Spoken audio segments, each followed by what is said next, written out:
So as we've noted during our first few sessions, grief is not something that is often discussed in Canadian society, and grief education in general is often neglected, and numerous myths exist around grief. Dying Saves Me Canada's mission is that through advocacy, public education, and personal support, we work to ensure that Canadians have access to quality end-of-life choice and care. So it can be argued that quality end-of-life care transcends into grief education, as it is something that affects not only the dying person, but the family and friends left behind. Grief literacy is in no way a clinical offering, but instead is one that focuses on public education. I'd now like to invite all of you watching from home to light a candle if you feel called to do so, and if your space allows it, to honor the people we are speaking about and anyone in your own lives whose memory is at top of mind during today's session.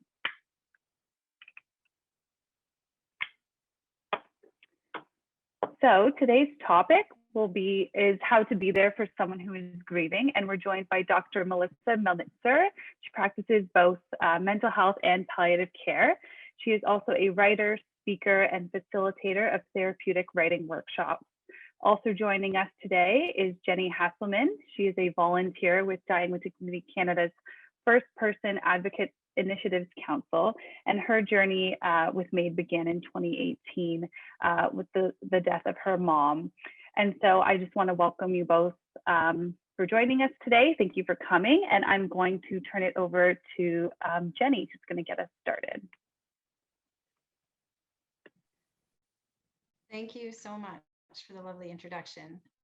My involvement with Dying with Dignity Canada has been the game changer in my journey with grief. And so I'm very honored to be part of their volunteer crew and with you today to help you understand kind of where I've been and where I am. And I'm looking forward to discussing further. So I've put a little presentation together just to help understand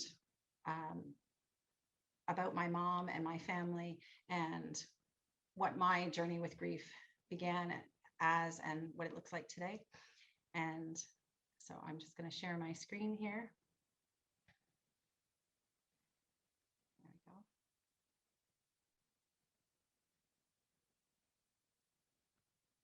go. So grief, it sucks.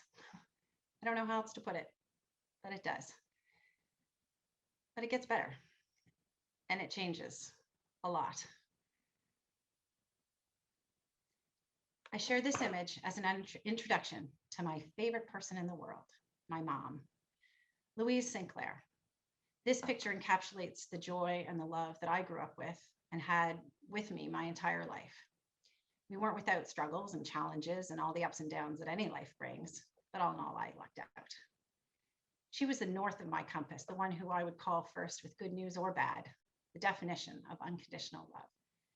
In my head, I knew one day we wouldn't be together anymore, but my heart was never going to be prepared for the grief. But the grief came in March of 2018. About 3 months before this photo was taken was the beginning of my grief. Mom was diagnosed with pancreatic cancer in March. And as she said, her cancer wasn't one of the good ones. I knew that meant our time was very limited. We were living in Idaho, and thankfully we were making plans to move back to Nova Scotia that June. So that spring, I knew that if I didn't go to Nova Scotia for Mother's Day, that I would regret it. Making that decision was the beginning of learning to navigate my grief and listening to my gut. In working out how I wanted to share my story today, I thought I'd take you with me through my experience and the things that stood out for me and keep me moving forward every day. For me, the grief turned on like a light switch. Cancer, not the good kind, meant that every moment counted, now like never before. And with that brings a pressure like no other, the pressure to be supportive and needing to be strong for her, for my kids, for my dad, my family. The pressure to want to support yourself, but at the same time trying to keep it together. This is the grief of anticipation. The weight of the grief began to build inside me, so I began to trust my gut and ignoring the what ifs. When I knew it was going to be our last Mother's Day together, I just put the trip on the credit card. After all, as my mom always said, it's only money. And this was the moment for that perspective. I didn't know at the time that trusting my gut was going to be the best decision I never really made. When my grief came in anticipation of her death, it shone a light onto all the things I wanted to say and do and desperately didn't want to overlook.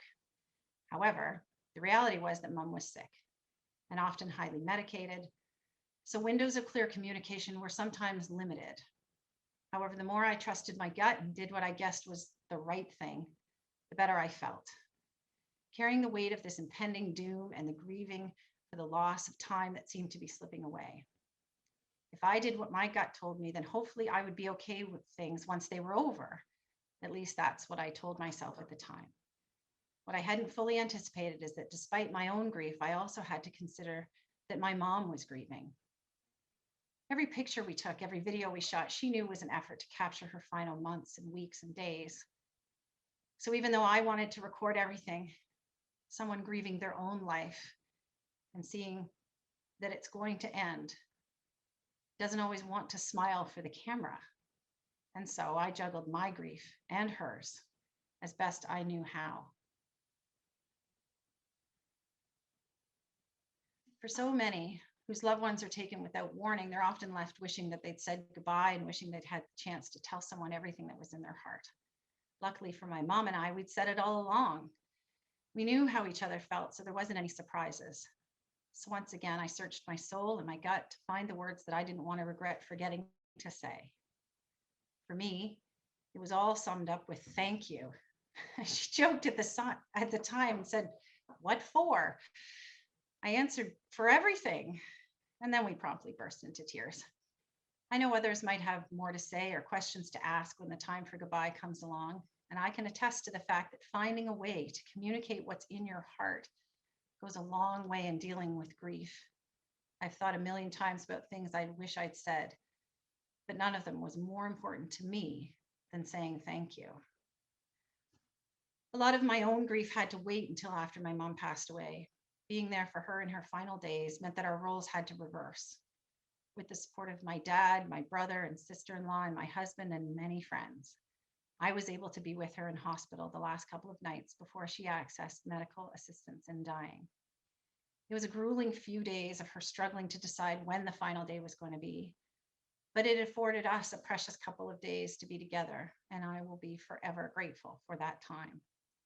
On July 10th, 2018, Mom left us peacefully, holding hands with the love of her life for over 55 years, and her kids, all of us smiling through our immeasurable pain.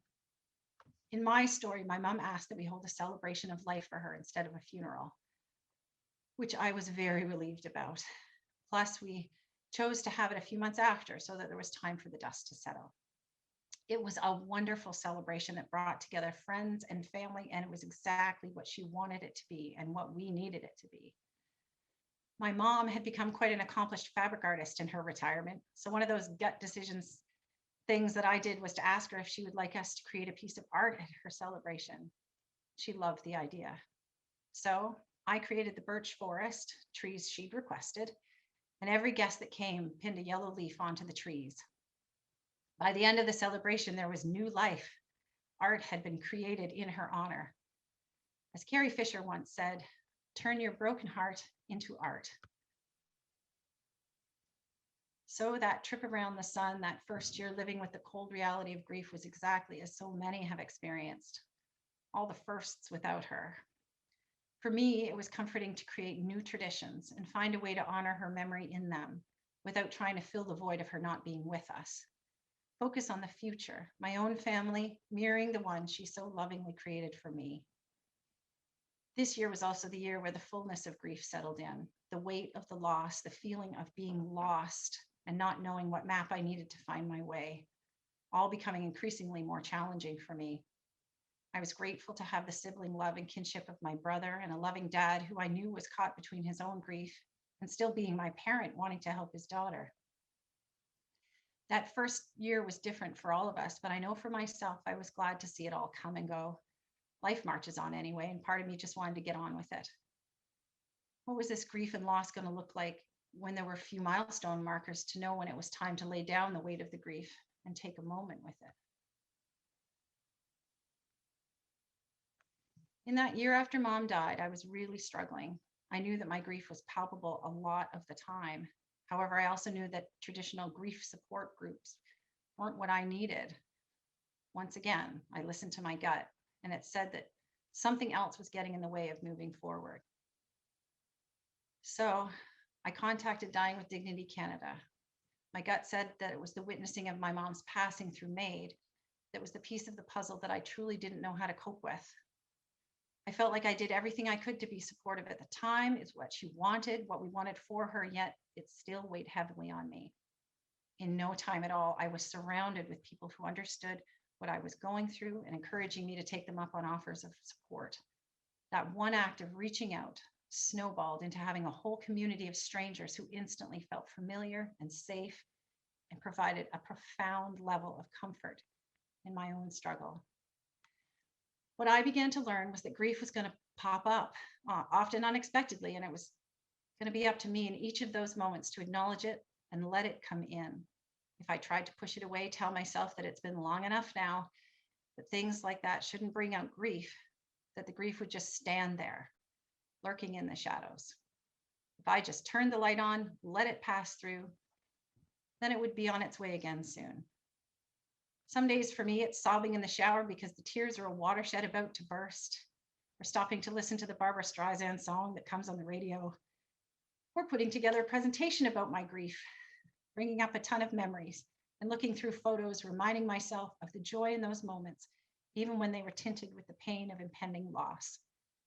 Gratitude in the littlest moments, reminding myself to keep thanking her, even though she's not with me. If you're anything like me, you carry grief with you like a heavy backpack. Some days you just need to sit down and take a breath and rest before picking it up to continue on. I also learned to share my story with others.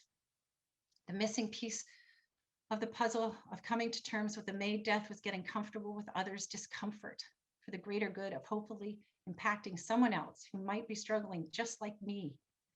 As much as we are all so different, we've all lost something. We've all got complicated grief in one way or another. We might not all need the same thing or express it the same way, but it's there. So where does this leave me with my grief? For me, grief began the moment I heard my mom's words, and not the good kind. Grief sucked the air out of the room, and it was only by mere instinct that I remembered to breathe.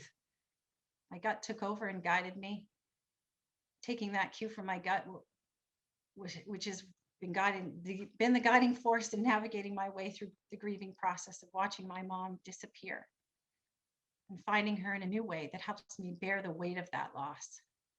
Coming to understand what to do to help me through those moments of grief that catch me unawares is what I found to be the most meaningful. I don't always know what I need, but I've learned that continuing to listen to my gut is often my best guide. For some, those moments of grief need a good cry. And for others, it's fly fishing in the quiet of a river. For some, it's the company of others. Taking the moments or days that feel heavy with grief, one at a time. Whatever it is for you, I hope that hearing my story will remind you that you're not alone. We are all in this together, no matter how we travel through our grief. Thank you very much. Thanks, Jenny. That was great. Thank you so much for sharing that. And I'm sure it doesn't get any easier, but we appreciate you sharing your mom's story and your story and all those photos. I loved the art. That was beautiful. So thank you so much. I've just jumped back on to hand it over to Melissa now.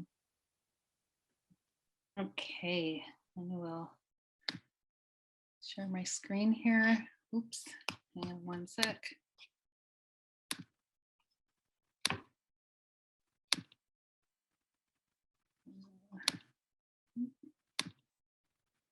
There we go.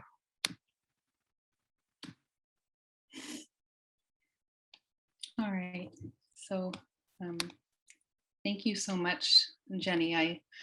I'm not sure how much I have to add in the sense that I think, you know, the power of personal story is certainly the most compelling in terms of learning about really important things like grief. I may contribute some little pieces of stories, but I'm going to step back a little bit, sort of as a clinician, to talk from the perspective of grief do's and don'ts. And I mean, as you'll see, I think this all comes down to some very specific and very simple points in the end that really kind of echo what Jenny has said, but we will kind of move through and explore nonetheless. I think it was said at the outset, but may be important, that I'm a palliative care physician working with the Temi Latner Center for Palliative Care. So I visit people in their homes near end of life and care for them at that time and their families. I also, at times, we have limited capacity, but do some bereavement visits, and so sort of follow people through to the other side. I'm also a Maid provider, so I bear witness both to loss in the face of natural death and loss in the face of Maid. And I think there are a couple of salient points that can arise there that Jenny's already touched on.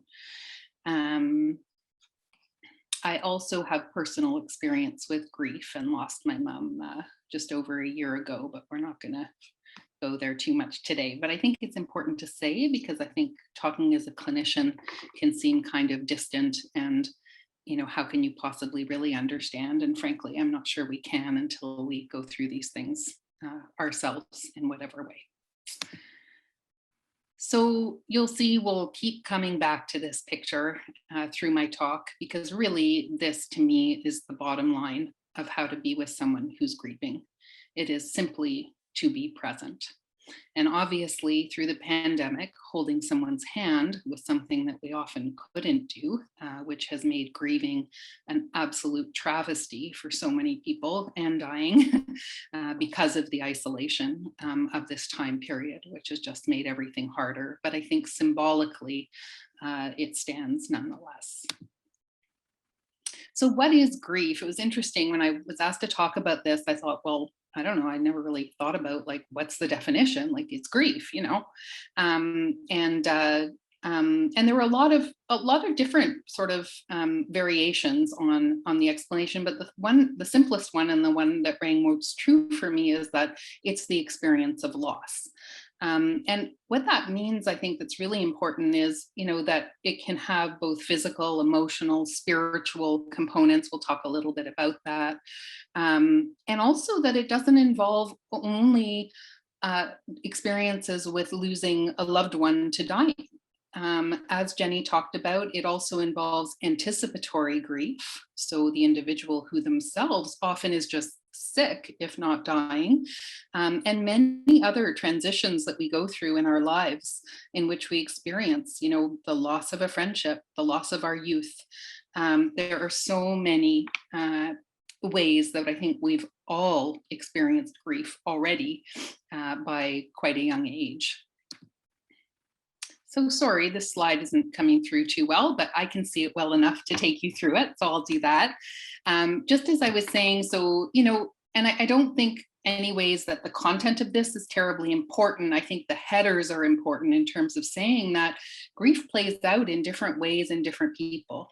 And so, you can see for some people, it could just be physical. They could be having weight changes. They could be having shortness of breath. They could be having chest pain. Their sleep may be disturbed.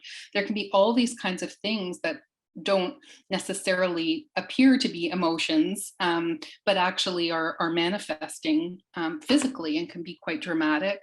Of course, emotionally, probably many of us are familiar with Elizabeth Kubler-Ross's stages of grieving, which has I personally kind of honor as a breakthrough movement forth in the death and dying movement. But I think, we've come to understand that there aren't actually specific stages that happen in a specific order, that we're all individuals, but that some of the emotions may include sadness, anger, guilt, anxiety, loneliness, and so many other things.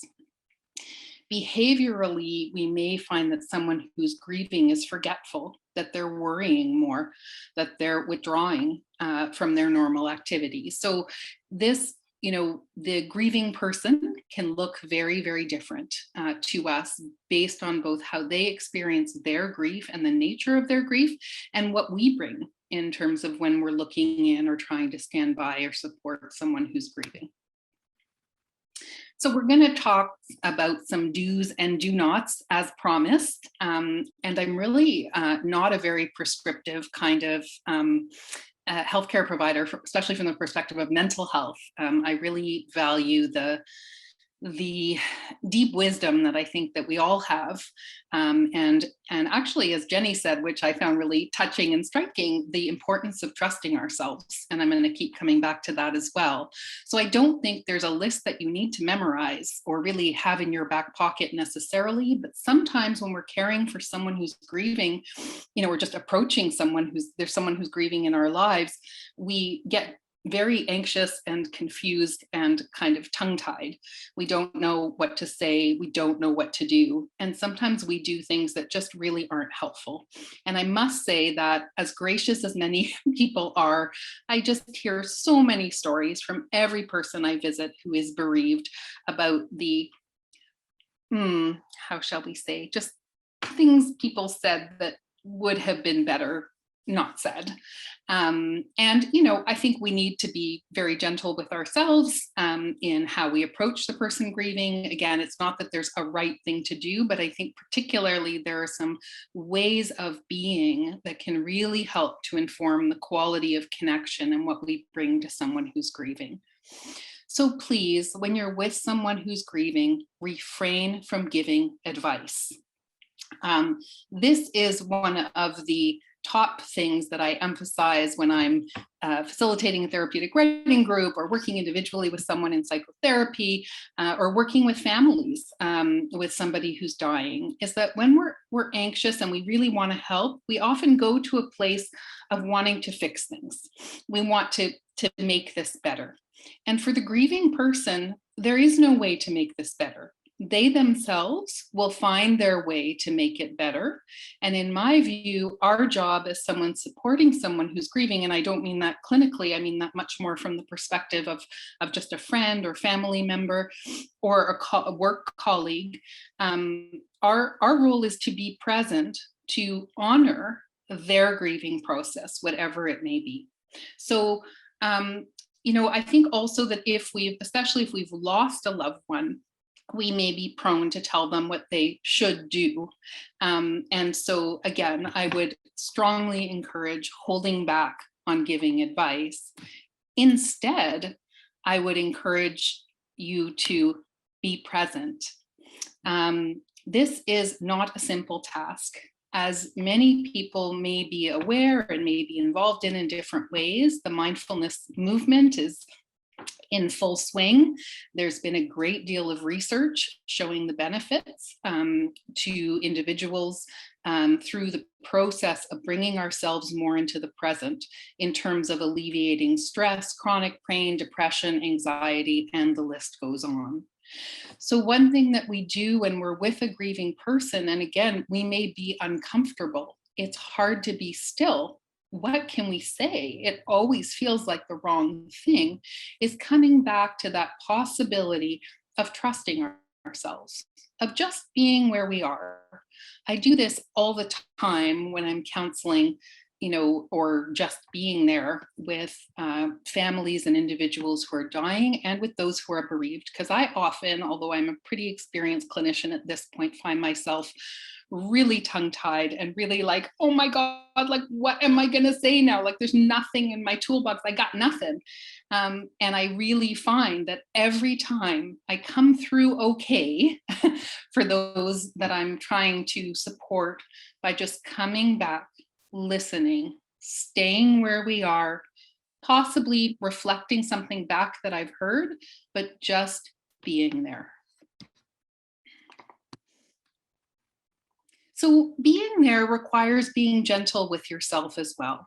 It is not easy to be in the presence of someone who's grieving, especially acutely grieving. It is very painful, especially if you're carrying your own issues of grief, possibly unresolved issues, which always get kicked up in the face of facing grief again in whatever context.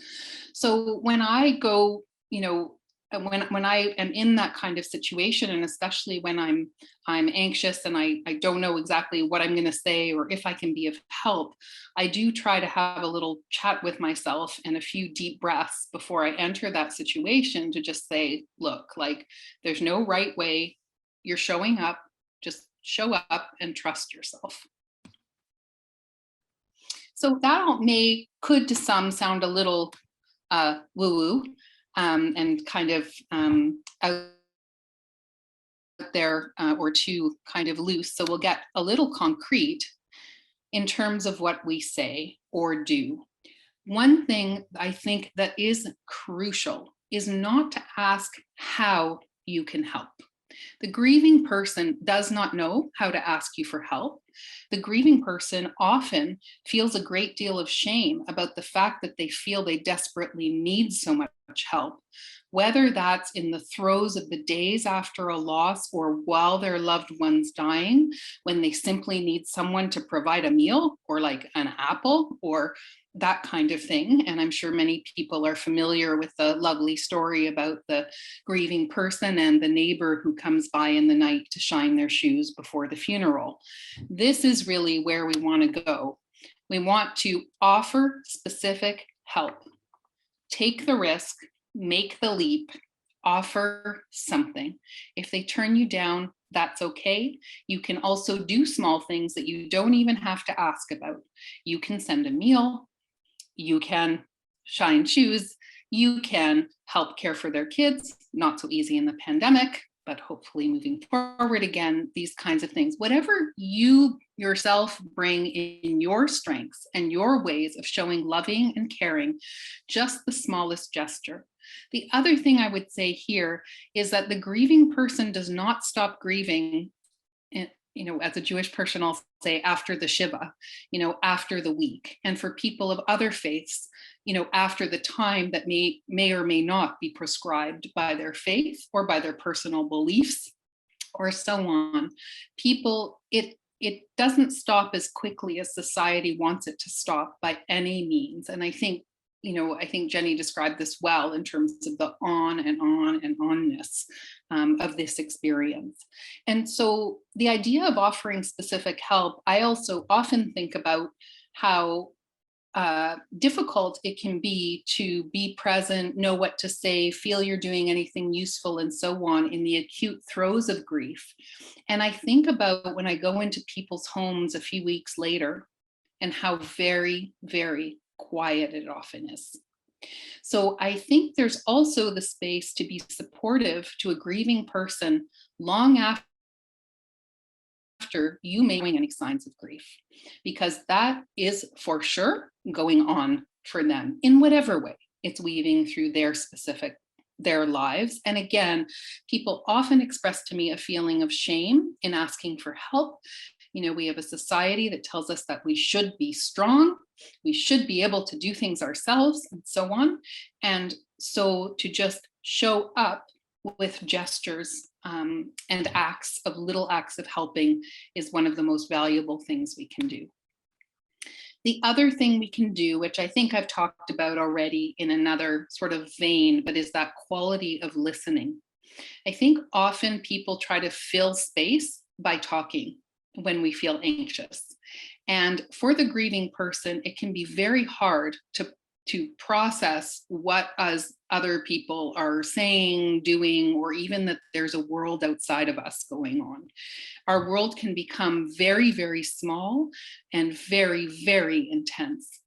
And so I'm not talking about listening like you're a therapist, but again, just being present and not rushing in with sort of stories to fill the space or so on.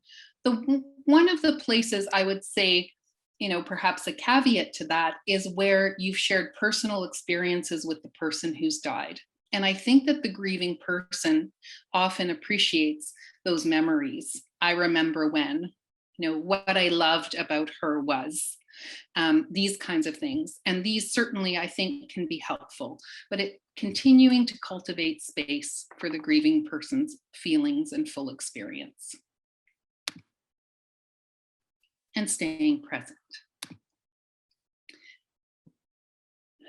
As I said at the beginning, and I want to come back to this because I think it is absolutely crucial, is I really discourage you from trying to fix anything.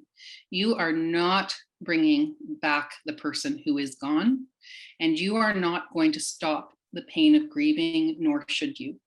Grief is a very real, natural process, very different for each of us, but one that I find runs its course if we let it be what it needs to be for each of us. And I certainly found that in my own experience of grieving the loss of my mom, and continue to.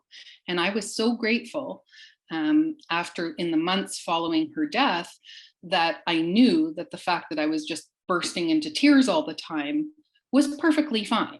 And that I really didn't need to do things differently. There wasn't a right way or a wrong way. And I was also grateful that people around me, when I questioned that or got hard on myself about it, reminded me that there wasn't a fix, there wasn't a right way. So instead, and this is a big one again, I think I'm asking a lot of participants, but ultimately grief is a big, deep experience, and it's a very real and universal part of our lives. And instead of trying to fix what is inevitable suffering, and then allowing some of the joy and other positive emotions to come through in their own time, in their own way for the grieving person, it's important that we accept that dying is part of living. Losing is part of loving. And again, I'm not suggesting that we tell people who are grieving these little wisdoms, if you will, but rather that we hold them for ourselves. It's okay. It's okay that I can't fix this. This is especially hard, I need to say, as a physician, where we are trained to fix. So I am well experienced in grappling with this one. And please do continue to be present. Show up.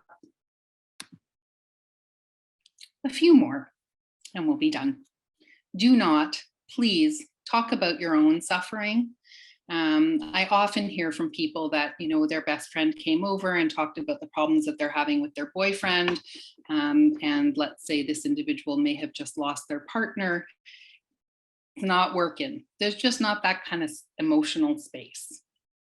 Don't fill space with the banal. I often find that grieving people feel hurt and alienated by people talking about the burdens they feel they're carrying in their everyday life, when the grieving person feels they are carrying an unbearable burden all the time, especially early on. And in a similar vein, I would discourage you from trying to lighten things up. Again, I'm not suggesting that you engage in therapy or that you get really dark and serious, but just seeing if you can just follow the rhythm of the person who's grieving.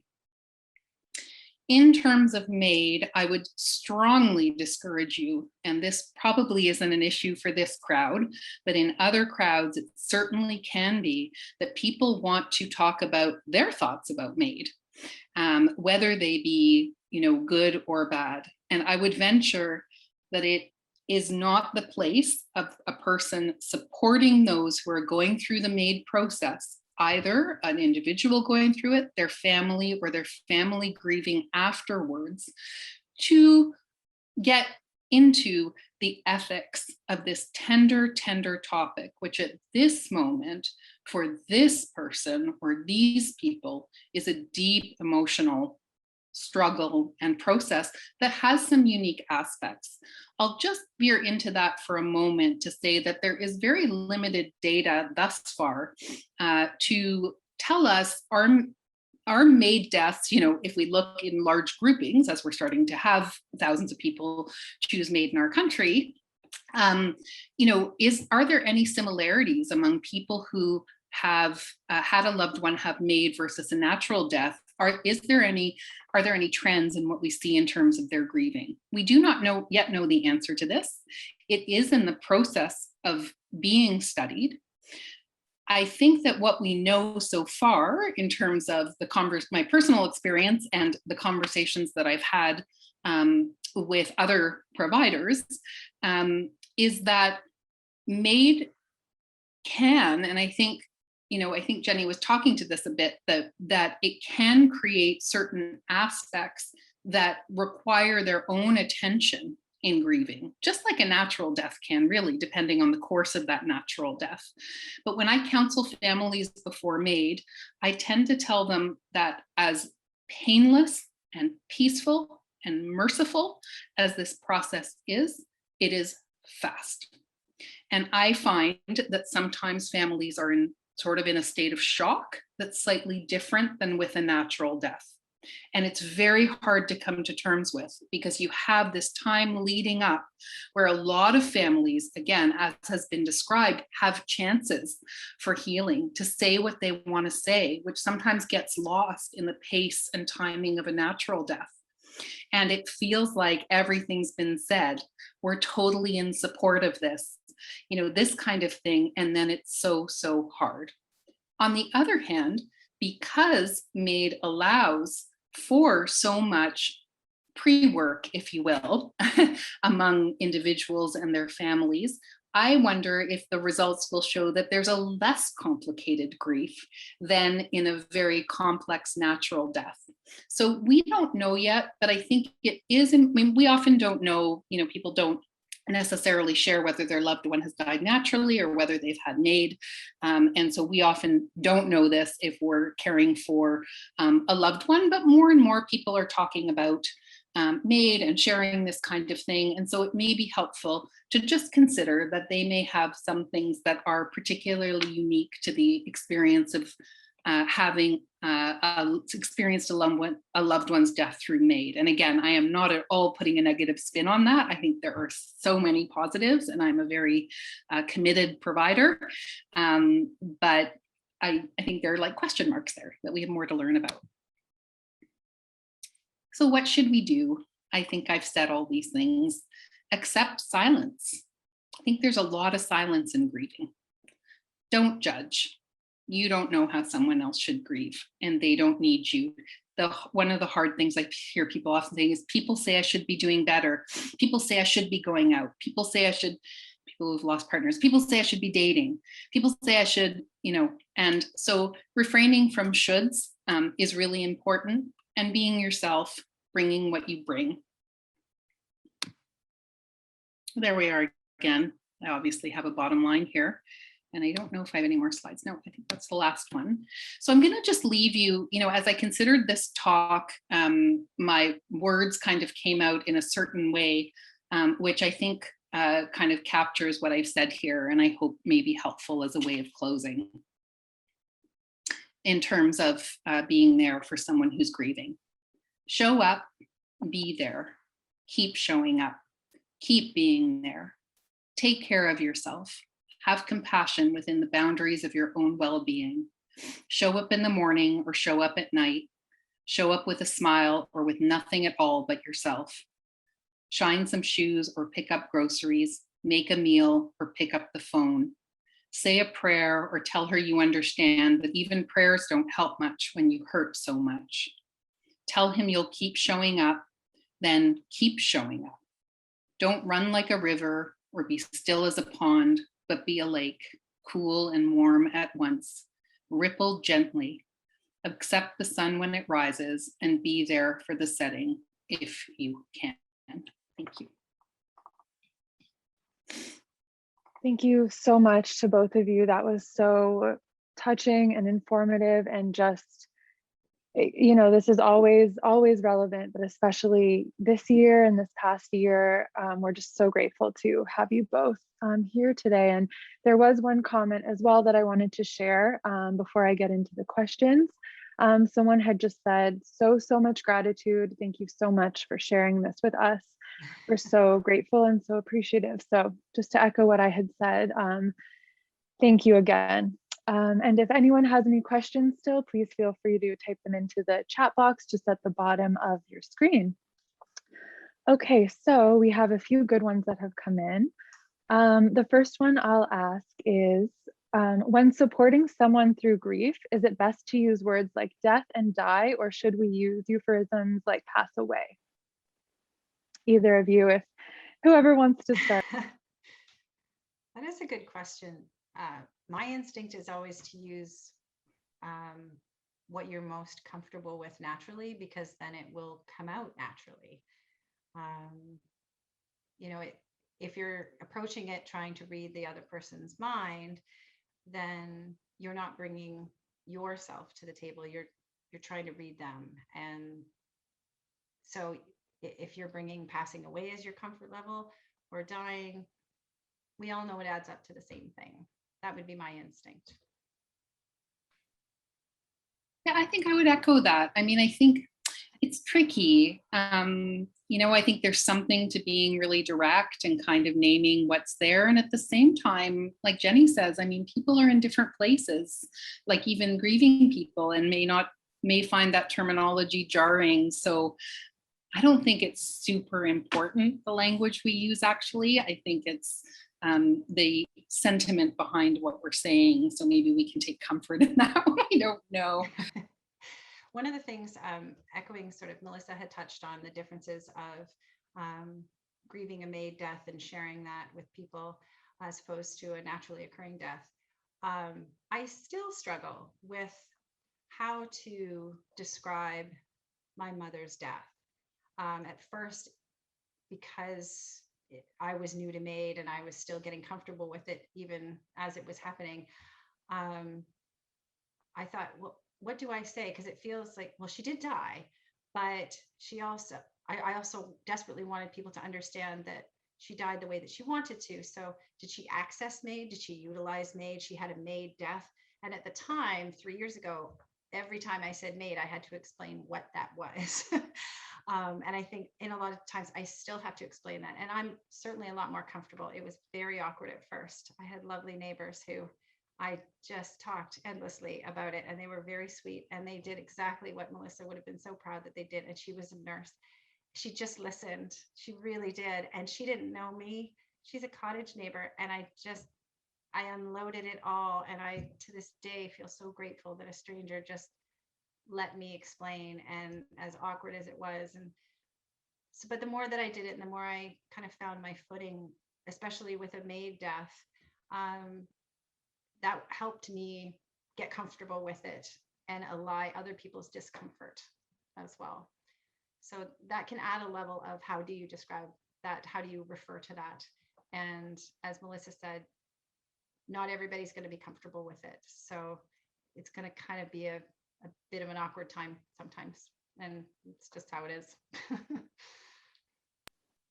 Yeah, excuse me, I really appreciate both those answers. And I think back to even just not trying to always say the right thing necessarily and make sure everything comes out perfectly. I think you both really touched on that with that answer by just saying, you know, everyone's different and you kind of just have to, you know, use your own judgment and your own relationship with a person. So I love that. Thank you.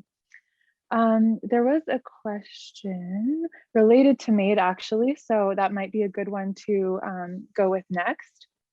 So you both have experience with Maid, which seems to have some elements of anticipatory grief, which we also discussed. Are there specific ways to support someone who may be anticipating their own death, or someone who will be experiencing the Maid death of a friend or a family member? That's a good question. Go ahead, Jenny. I know in helping my mom with dealing with trying to decide when the right day was going to be, you know, it's the same process as afterwards, as Melissa was describing, about really being present and listening. Anytime I try to help make that decision, help with that awkwardness of trying to decide when you're going to end your life, it's counterintuitive. Our natural instincts are to stop someone for ending their life. So that's a whole other part of it. But when I just sat back and took the cues from her, that's when I really found that it had the most impact, is to be quiet and to be present and to listen to her thought process. And when it got awkward and hard, to not push, to just, okay, we'll just step back. That's okay, you know. So it's a sticky wicket to know what to do in that anticipatory grief. But I think it's the same as Melissa said. You're showing up. You're not offering advice. You're being present for them as they work their way through it and figuring out what they need.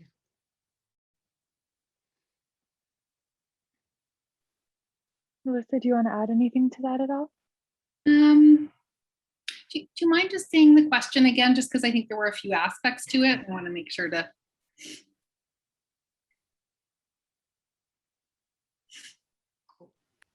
Oh, you're muted, Sam. Sorry, I don't know how that happened. I'm back. So again, you both have experience with Maid, which seems to have some elements of anticipatory grief. Are there specific ways to support someone who may be anticipating their own death, or someone who will be experiencing the Maid death of a friend or a family member?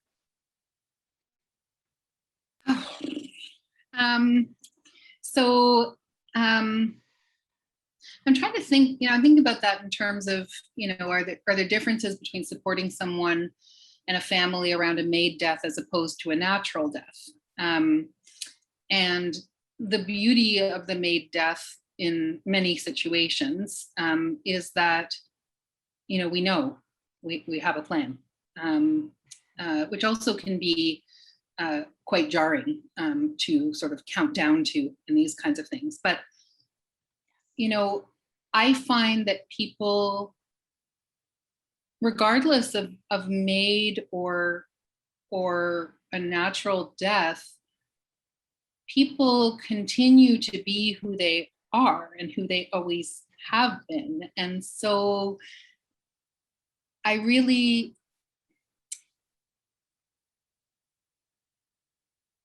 think more about, like, when I'm trying to sort of support an individual or family who's near end of life, and presuming they're having a natural death, but they're still, kind of conscious, and we're able to have those kinds of conversations. And then somebody who's moving towards a Maid death, I really am following what I sense from the individual, as opposed to whether it's a natural death or a Maid death. I think there are certain things that I counsel families around in terms of after a Maid death that I mentioned earlier on, in terms of sometimes the shock and speed and these kinds of things that they may not be aware of. But yeah, I think I can't say there's a particular way I can think of right now, though I'm going to continue to think about that in terms of the anticipatory grief. I think Maid also sometimes, as I think Jenny and I both talked about, allows us the opportunity to, say the things we want to say, to sometimes have conversations we want to have, and this kind of thing. And so I do encourage families and individuals to do that at their pace and their way, but I do that as people approach a natural death as well. So. Okay, thank you. Yeah, that's great. Let's see here. So Melissa, you had mentioned earlier in your presentation about how it can be difficult for clinicians to understand grief, aside from, if they don't have their own experiences or whatnot, or depending on their own experiences. So do you think that there needs to be more education about death, dying, and grief in medical schools, nursing schools, et cetera? And if so, is there anything you envision, that this type of training could look like, perhaps? Well, yes, and yes. And I think, I see this a lot when I have sort of, not to be ageist, but like young medical students with me who have, sometimes a more limited life experience, and how shocking kind of what we're doing in home palliative care can be for them, and the level of emotion and so on. And so I think that I think that we need, and yes, so I think we need, I want to try to be brief. I think we need to cultivate a great deal of space and time around this for students in the healthcare and related professions. And I think we need to do that not didactically, not by teaching them about grief. As you can see from my approach, I don't think there's that much content per se, but allowing, possibly through things like storytelling, right? Possibly through things like having somebody like Jenny speak to, a class of medical students, right? I mean, these kinds of things. People need to be attuned to the story, and then they also need in their clinical experiences to have some preceptors who are comfortable taking them through the experience of someone dying and caring for someone dying in their family, even if that's not in palliative care. I mean, when we do that in internal medicine rotations in our med school and residency, we see lots of that, but no one really stops to say anything. So I think there's a lot more needed, and I think it needs to be deeply human early on and through our training. Thank you. Yeah. Jenny, anything that came up when you heard that, or if not, no worries? Oh, no, absolutely. I couldn't agree more that the power of sharing and destigmatizing grief, and what grief looks like and what it should look like, because there isn't a should look like anything. Melissa had touched on that to understand that we're all going to have a lifetime and we're all going to die, and that there should not be shame around that, and that the more that we normalize our grieving process and the process of death, and understanding what it looks like, what it can feel like, the less painful it can be, and to teach that certainly to people in the medical profession would be great. I am forever grateful for the palliative care team that helped my mom, for her general practitioner who performed Maid. He cried along with us and told my mom that he loved her before she died. And that human connection stays with everyone else who's left behind, and is one of the last things that your loved one sees, is not just their family there, but people who understand that this is a human moment. It's not a medical moment. It's part of everything we will all go through at some point. Oh, beautiful. Yeah, that was beautifully said. Thank you. Okay, another question is related to the pandemic. Can you speak a bit about grief in the midst of the pandemic? How can we hold space with bereaved friends and family during the lockdown? Jenny, if you have anything, if you'd like to start, or. I think except for being able to share physical space, there's still ways to reach out. I was far away in Nova Scotia from most of the rest of my family and friends, and they all managed to reach out to me. In a pandemic, you can still order food and have it sent. If you're somebody who's a little bit removed from the situation, you can take charge and say, I'm going to set up the meal train, and I'm going to manage that calendar, and just take it right off the hands of the people who are grieving, and just take over and do it. And then it's all done, and it's well organized, and you can find out what restaurants they really like. If you just want to send restaurant food, there's tons of delivery options. With no contact, you can drop things off and pick things up. So I think in some ways it just means being a little bit more creative, but the intentions are still the same. That act of love, that act of support can still be there.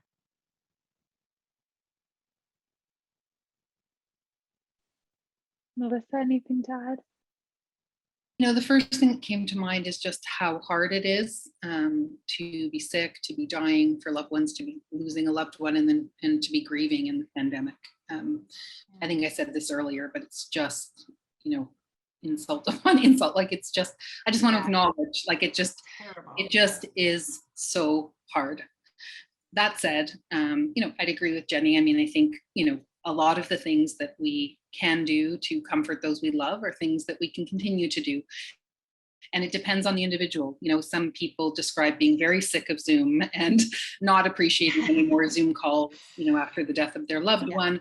Other people are happy to see familiar faces those ways. Some people prefer to talk on the phone. Some people, text, just the simplest things, just a little like, hey, and those things. And so I think that, again, trying to follow the lead to the best we can of the person who's grieving in terms of what might be, what they kind of show might be helpful to them, even though we can't be there in person, sort of the other opportunities. Yeah. Thank The you. other thing I would make a plug for writing. So I know certainly, like, for me, this was before the pandemic, but after my mom died, like, I received a lot of emails, and there were also comments like on the funeral home kind of page thing, and even texts actually, from people who weren't sort of necessarily my closest people. They may have been, distant friends of my mom's that I didn't really know very well, and even from people who were closer to me. And I found that very comforting because I could read them at my leisure. I could respond when and how I was ready. There wasn't even an expectation of response. And there's ways that we can express ourselves in writing sometimes that are different than how we express ourselves orally. So I'd make a plug for that too. I would add that you can do that to the person who's dying. My mom received some of the most beautiful cards and letters from close friends and acquaintances, people whose lives she had impacted, who she didn't know that little discussion they had one day that was a bit of a pep talk when they were low meant the world to them. And so hearing the impact that a person whose life is coming to an end, hearing that impact come back to them made an incredible impact on my mom and how she felt about her life. Of course, when you know that you're dying, you look back, you have that time to reflect on all of those people that you've known through the years. And I am so grateful that those people reached out and friendships were rekindled, and she passed knowing how loved and appreciated and important she was to a broad range of people. So just doing that, for not knowing when someone's dying what to do, I couldn't agree more with Melissa about writing it down, because then they can read it, they can hold it, they can read it 1,000 times. Yeah, I love that. And that's actually, there's another question that I think also ties in quite well, and it's about legacy projects. How important a legacy project is when it comes to grief, or if you've heard of any that are particularly touching or creative that you'd like to share, is what the nature of that question was. Well, certainly for me, as I shared in the presentation, creating a piece of art and my mom's celebration of life, it was really hard to finish it off. It took me a year of it just sitting there waiting for all those leaves to be sewn on. I just couldn't face it. But when I did, I felt my mom with me at the sewing machine, and I felt so close to her. And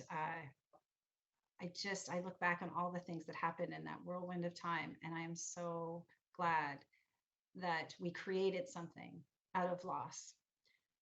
Birth and death, the emotions that you go through are very similar. And so for something to be born out of that grief brings me a lot of comfort every day. It's on my wall in my living room. You know, as you might guess, my main experiences with legacy creation have been through writing. I'm supportive of all the arts, very much, just my skill base. Me too. So I've been surprised, I have to say, how few individuals I've been able to engage in legacy work thus far in working in end-of-life care. I think that for many people, sometimes people are just too sick. And sometimes people feel everything's been said. There are a whole lot of different reasons. I think it's a pretty vulnerable endeavor. I have engaged in some legacy writing, mostly through letters, where I would scribe for someone who wanted to write letters to family members, and then either share those letters before or often after they die, which is what individuals have often wanted, so that there's sort of something there for them afterwards. I think it is incredibly powerful and incredibly healing. And I would like to find ways to do it, to make it feel more accessible to more people, because I think it's really a beautiful part of things. And just to say, like, it can be pretty simple also. You know, with my mom, we just sat one afternoon and just said, like, Mom, do you want to leave something for me and the girls, my daughters, you know, in terms of telling us your, you know, the things that you want to be sure to tell us. And she did. She made her like list of 10 things, and I wrote them down, and, you know, I shared a few of them in her eulogy, and I go back to them. And when I'm ready, I'll make them into something really precious, like in a felt sense. But I don't know what it is yet that I want to do. And in a way, I look forward that I still have something to do. So yeah. Yeah, thank you. Yeah, and even just the focus on sort of the process, instead of like the specific product that has to look a certain way or be a certain way. And Absolutely. you know, we're so socialized to think that artists are a certain way, or, you know, you have to be good in one way, and if you're not, then it's not worth it. And I think what's so beautiful is, yeah, Jenny, you were talking about working for a while on this, and then you felt your mom there in the process, and that's it. It's beautiful. So thank you. So there were a few questions related to asking people about how they're feeling and how they feel. So a few of them were about, can it be helpful to ask someone how they're feeling? And if, you know, asking the question of how are you is maybe not so ideal. Are there any other suggestions to sort of approach that and open up the topic of feelings with someone who is going through grief? Melissa, if you want to start us off. You're muted. Yeah. I wish I had an answer for this. And if I did, I thought about it, you know, for the presentation, like, and there probably are lists somewhere that may have some wise words on that. But, you know, I've heard people saying things to me as simple as, I hate when people ask me how I am, but if they ask me, how are you today? That somehow focuses it down and feels more accessible. So I've changed my approach and tend to be very specific in that way as well. And I think that, you know, in general, sort of just open-ended questions are important. So not, you know, do you feel this, or you must feel this, but more just sort of inquiry based to the individual situation. Yeah, I don't know, maybe one day I'll come up with a good list of these, but I don't have a short list in my back pocket. I really kind of make it up as I go, try to listen for what's I feel is being wanted or needed. Yeah.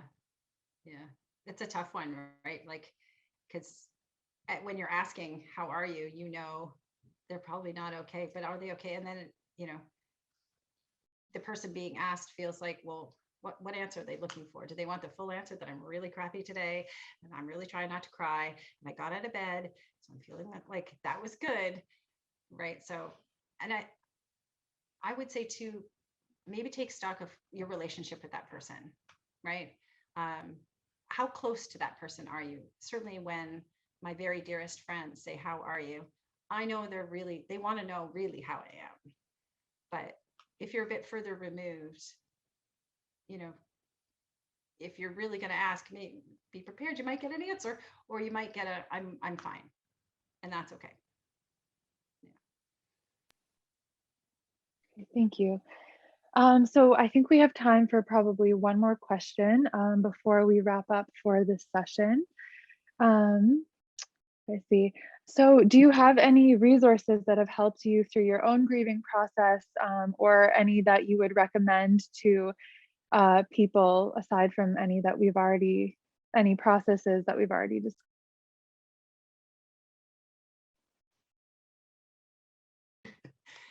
Well, I think Melissa and I would both recommend Dying with Dignity Canada. That seems obvious, but certainly to the crowd who's tuning in today.